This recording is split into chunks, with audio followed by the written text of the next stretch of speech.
simple saltwater epoxy that imitates a bay anchovy. I'm going to cut a piece of craft fur off and thin out the base of it to get all that extra junk out. I measured on the top of my fly. I wanted it to be like maybe 2 inches. Cut it, tie it right on top, right down the length of the hook, and tie it back up again.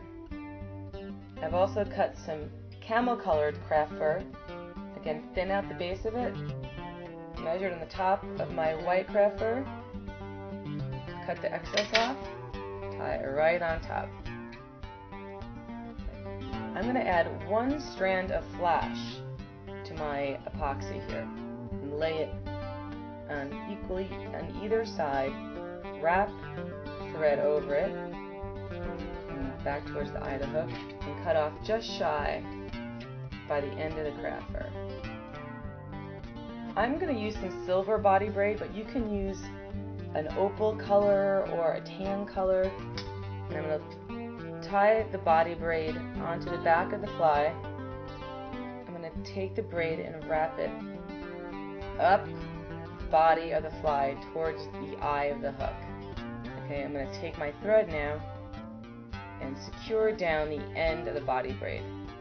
And now it's time to tie off the thread because I'm going to add my epoxy.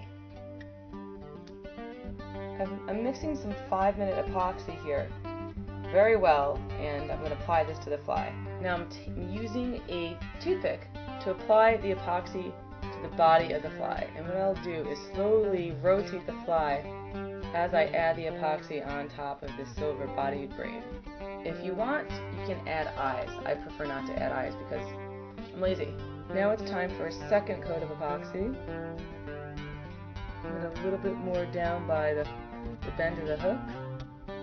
So rotate your fly until it's set, and then you have your saltwater epoxy that looks like a bay anchovy.